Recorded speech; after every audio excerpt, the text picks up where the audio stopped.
Hey folks, Craig Danger, vinyl record player. Oh, back. And it's been a minute for old Craig Danger. Middle of summer, friends. What can I say? It's beautiful here in sunny San Diego, California. Today, I'm going to be talking about 5 must-have double LPs. These, of course, are double LPs that were released as double LPs and not anything, kind of from the CD era where basically almost everything. I've been ordering some more recent records lately for some videos to come, and you know what? Everything's double. You put 75 minutes worth of songs, 80 minutes worth of songs on a compact disc, you gotta go double. But you know what? Ooh, we have some scorching records today. So hey, why don't you sit down, relax, grab yourself a tasty beverage, and of course, ready yourself for some excellent music talk. And you're gonna have to buckle up.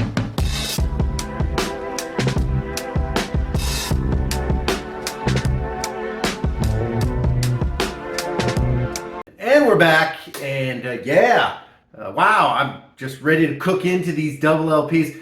Did a lot of listening for this video, but you know what? Just doing it for the viewers. All for the people. That's how the Danger operates. So let's talk about one that, let me just say, these 5, not all of them are very common place, but this first one is, as commonplace as it comes. Super classic. I'm not afraid to put myself on record as calling this the best double LP ever. Perhaps even, at least the best rock LP ever. A lot of different takes on this one, actually. When it was first released, a lot of people didn't like it. They were like, it's messy, it's crazy, I don't know what's going on here. You know what? It's chaotic. It is a chaotic record, but oh, what a great record. I think, it's not exactly stepping outside the bounds of conventionality to say that this is the Rolling Stones' best album, but I mean, you gotta call a spade here. And this one is excellent, almost from cover to cover. Depending on your taste, there could be a dud or two. But of course, Exile on Main Street from 1972, the Rolling Stones. Great cover art on this one, as you can see. Sort of a lot of circus sort of stuff. Then you got some stuff on the back, in the middle, in the gatefold. Also, very interesting imagery. Again, very chaotic, much as the album. The actual sleeves, beautiful as well. Of course, you have record 1, which is fantastic. And then you know what? Thing about record 2, also fantastic.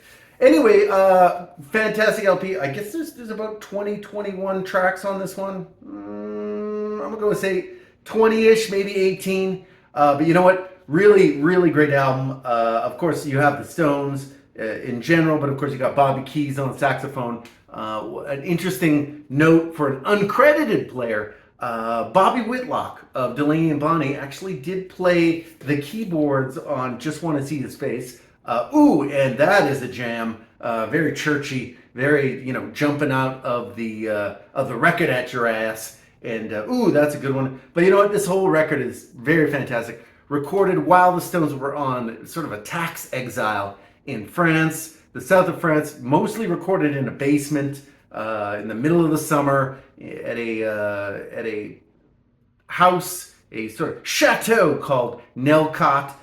Basically, it was an in and out, continual traffic jam of amazing sort of artists and performers coming in and out. Nicky Hopkins on piano on this one. Not really much to say about this one that hasn't already been said, except wow, fantastic record from absolute cover to cover to cover to cover. That's 4 covers, friend. 4 sides of just amazing stuff. I'm going to go ahead and say, probably the best tracks on this per side. I'm going to go 4 best tracks. I would probably go first side. Ooh, Tumbling Dice. Tumbling Dice, legendary stuff. On the second side, I would go with, maybe Torn and Frayed, guest starring Al Perkins. Ooh, legendary steel player. Of course, we will talk about Al Perkins later, but Al Perkins on Torn and Frayed is, legendary stuff. Third side, I'm going to say Just Want to See His Face, or Let It Loose. Let It Loose is really good. Just Want to See His Face, also great. Again, Bobby Whitlock on the Hammond B3. But and then of course side 4, I like Shine a Light. That one is a killer. But you know what? If you're a fan of the rock and roll and you don't have this album, it's okay if you pause this video and then go to the record store and buy this right now. It's worth it. You may pay up. I don't know how much. I mean, I've had this record for a good 20 years now, and I have, honestly, no idea what this thing runs now. You might be looking at $50, $60. Who knows? But again, totally worth it. This is obviously available on streaming, etc., etc. But again, a total classic from '72. Really their best work, and I would almost even say their peak. Certainly previous to this record, they also did have some, absolutely legendary stuff like Let It Bleed, Sticky Fingers, Beggar's Banquet. But this one absolutely peaked. And then, you got Goat's Head Soup, which again, I have said on the channel many a time. Goat's Head Soup, absolutely still a great album. But it kind of fades from there and it just doesn't get better for basically the rest of their career, which in this case actually turned out to be 50 years. So, whoa, who knew that they would continue to try to put out records? Actually, they don't try, they just put them out, and some folks even buy them. But you know what, if you're looking to buy a Rolling Stones record and you don't have Exile on Main Street, again, this would be the one. What an absolutely legendary record. And my first must-have double LP, of course, from 1972, Exile on Main Street, the Rolling Stones. And thanks again for tuning in. Don't forget to like and subscribe. Super helps. We're talking about pressing a button. Or if it's your phone, just press. Press. Oh, we're done. We've liked. Oh, to subscribe, hit the bell, click all, boom. Oh, look at that. Did that take 5 seconds? Maybe less. Maybe less than 5 seconds. Since you're here, why not in the comments give me an album, the double album that absolutely rocks your body, that you feel is a must-have. Obviously, there are like way more than 5. I was doing a look for just double albums of the 70s, and my God, there was about 150. And those were the ones they mentioned. They missed actually a couple in this video. So yeah, in the comments, give me a double album that absolutely rocks your boat. And yeah, I'm psyched to read what you got to say. And number 2, of course, is all I can say about this one. Stevie Wonder, Songs in the Key of Life from 1976. This is, here's the thing, not the biggest Stevie Wonder fan in the world, but this is one of those things, even if you think, I'm not really as much into that, I find the older I get, the more likely it is that I will soften to artists. And I never had a problem with Stevie Wonder, just never really got deep. But if there is an entry point in Stevie Wonder's catalog, this would be it. His only double album, which is kind of surprising because I thought that Life of Plants was, and I assumed one of his earlier, in his sort of peak prolific period, between about 72 to 76. I assumed that a couple of those might be doubles. They're not. It's just this one. But yeah, wow, you couldn't really have a better one. This, of course, is on the Tamla imprint, or Tamla, however you prefer, which at first, initially, I was thinking, is this a British copy? And then I was like, oh no, the cover is too nice and not flimsy and weird. British records, I have a few of them. Ooh, those covers. I don't know what they were doing in the 70s. But yeah, this, of course, Songs in the Key of Life. Sort of, look at that gatefold, son. Oh, absolutely beautiful. This is also, let me add, this is like a really complete record. You got one record, still got to put it in the plastic sleeve. You got 2 records. Oh, look at that. This is, of course, the US pressing. I thought it might be a Canadian pressing. It is not. And then, of course, you got yourself an EP, a 7-inch disc that plays 33 1/3. Story behind this one, of course, Stevie Wonder had already released about 3 or 4 albums that just, absolutely legendary. Fulfilling this first finale, Music of My Mind. There's another one in there that I'm not remembering. Maybe I'll put it here. But you know what? In 76, this came actually just after a car accident that he had. And, he was like, I might quit. I don't know. Life flashing before his eyes, I guess. I mean, brother was blind, but still happened. And basically he was like, well, I don't know. Should I move to Africa and help disabled children? Anyway, changed his mind on that one, ended up signing with Tamla again for one of the biggest contracts at the time in history. But at the same time, this gentleman by this point was a Grammy winner and obviously a legendary performer. Only 26 when he wrote and conceived this entire album, which is absolutely fantastic. Basically 4 sides plus an additional 4 songs. If you do get the American version, and then of course, look at this. Oh, big lyric booklet in this one. Another beauty. This record is really, yeah, if you can pick this one up on the cheap, or that's the thing is I'm not sure. If you pick it up from somebody who knows what they're doing, you won't probably pick it up on the cheap. I'm pretty sure I picked this up many years ago, but you know what? Have not listened to it much, but I was listening to the past week and I was like, wow, I can see why this is his entry point, why this is his opus, because, ooh, fantastic stuff. Tons of musicians on this one. A lot of incredible grooves. Really, I think, you know, again, I don't know that you'd find anyone who would disagree that this is his best work. But if Stevie Wonder is someone you're like, oh, I don't think it's for me, give this one a listen. Give it a go. I felt kind of the same way. And again, I don't know that he's going to become, you know, an absolute favorite in the collection, but ooh, this album does its best. This album cooks all the way through. Lots of songs you already know, but there are some excellent cuts, and the musicianship on this is just super fantastic. But yeah, if you get this American pressing with the book and the record and the other record and then the EP, like, wow, it doesn't really kind of get much better than really Songs in the Key of Life.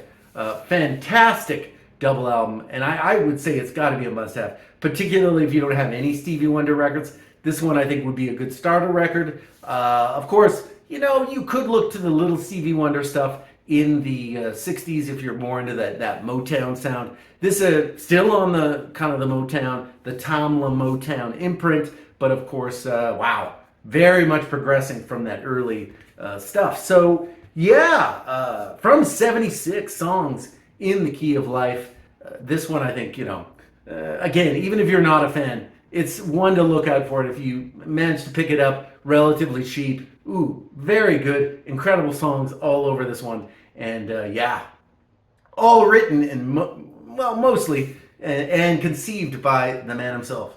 At a bit of a life-changing moment, he decides, you know what, I'm gonna stick with music. And wow, aren't we glad he did? Apparently, he recorded upwards of 200 songs when he before he released this one, which is, again, there's got to be 20 songs at least on this jam.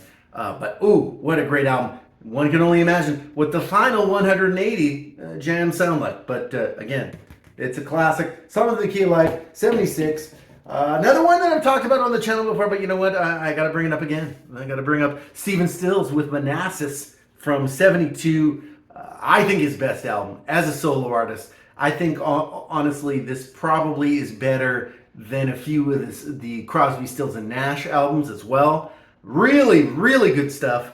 You know what? This one just isn't recognized. I did a search for sort of well-acclaimed double LPs of the 1970s, and this one not even mentioned. And I'm like, what are you talking about? What are you talking about? So this record basically recorded, what happens is Chris Hillman from the Byrds had been in the Flying Burrito Brothers. He's kind of looking around, you know, what is he going to do now? Flying Burrito Brothers kind of disintegrate weirdly. And he's like, oh, Steven meets up with Stephen Stills, enlists a huge bunch of players. A couple of them already kind of had been, you know, playing a little bit with the Burrito Brothers and or associates with Chris Hillman, who's kind of the co-leader of this. And Dallas Taylor, of course, had been the drummer for Stephen Stills.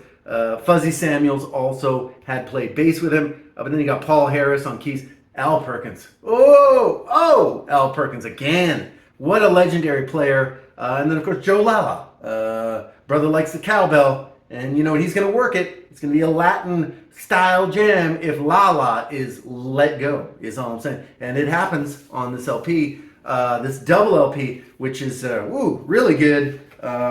Yeah, excellent.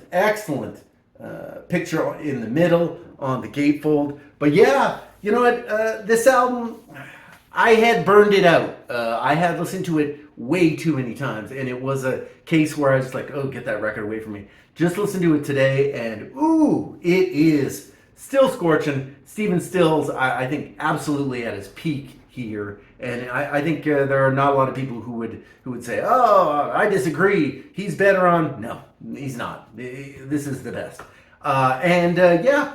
Basically, this album was recorded. They formed up a band. They started jamming. I think they recorded this in 2 or 3 weeks. It was kind of a hit. It went top 5 Billboard, but not a lot of people again talk about this album now. They should, because this one, very rootsy. There's country, there's Latin styles, a lot of stuff on this album, and Stephen Stills. Vocally probably sounds the best that he sounded as well. So this one is also from '72, and yeah, there's guest appearances. There's of course a tribute to Dwayne Allman on this called Bluesman. That's fantastic. My big one on this one is Colorado. Woo! Again, Al Perkins just a ripping on the steel all over this one. Really fantastic stuff. Actually, and on, I believe, So Begins the Task. I believe it might have Jerry Garcia on steel. But whatever the case, Al Perkins mostly on this album. Rock and Roll Crazes is good. This whole album is mostly good. Even like Fallen Eagle, which is like sort of a fiddler. A lot of fiddling, but a lot of picking. Also a great one. That was a song that I was like, oh, I could skip that. Don't want to skip it now. I was listening to it today, and I was like, yeah, this is consistently good across the board. This is not that expensive of a record considering how much music you get. Of course, I've seen it used for, $10-15. And again, this is a double album for basically what is a super group. All of these players are just like immense. Particularly, again, Al Perkins. Whoa! If you like the pedal steel, you must know Al Perkins already. But if you don't, this is a great record. Of course, he did play on Exile on Main Street. So Manassas from 1972, with of course Chris Hillman from the Byrds, just an absolutely legendary LP. Double LP, what a scorcher and a must-have. Let's go on to one that I have mentioned way too many times on the channel. You know what? I don't care. I'm gonna keep doing it. I'm gonna keep pushing this at you, friends. Oh, that's right. Here it is. Yes. That's right, shirtless Jerry Butler on Jerry Butler Offering the Spice of Life, or the Spice of Life, I'll call it. Also from when? How about 1972? Is it kind of a little bit of a surprise that all of these are from '72? Basically, no. Well, actually, I guess that would be three out of five. 3 out of 5 ain't bad. That's an excellent batting average. But 1972, that was apparently the year of the double album, and Jerry Butler really at his peak powers. In my opinion, from here it was kind of all downhill, a little slowly. But this, of course, on the Mercury label, classic stuff. Interesting sort of very literal cover. As you can see, a lot of spices in the mix here. That's a funny thing about the 1970s. Some of the artists were like, oh, you know what? Let's be extremely literal about almost everything. And you know what? This is fantastic. Really mostly produced by actually a couple of relatively unknown producers. But of course, you do have Gamble and Huff.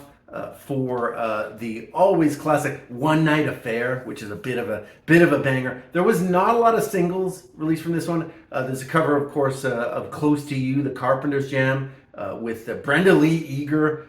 Scorching. Wow. Great singer, who unfortunately never really, kind of exploded on her own, but very big voice, very little lady. But, really good stuff. And You Can't Always Tell is actually one of my favorites as well. But there's a lot of real big epic tracks, strings, funky drums, just like, I gotta say, I still love this album. I still love listening to it. 4 sides of amazing Jerry Butler peak performance kind of action. And this one is still very available. A lot of LPs with cut corners or big promo stickers. But wow, and it did not sell that well. This one, I think, went to about 196 or something on the Billboard 200, which is, it's not great.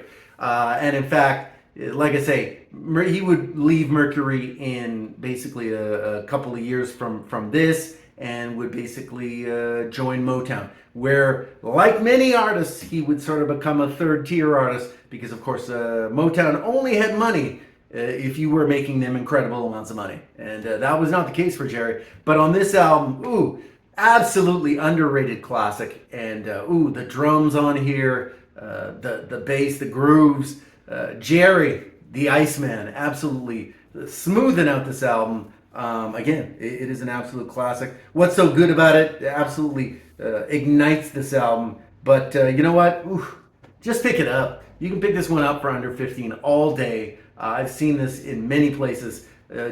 It's completely worth a buy. Underrated, and of course, a must-have double album. Jerry Butler, The Spice of Life from 1972. And we'll close out this episode 5 underrated, well, not underrated, 5 must-have double LPs with of course, the Black Man's Burdon, Eric Burdon, and War.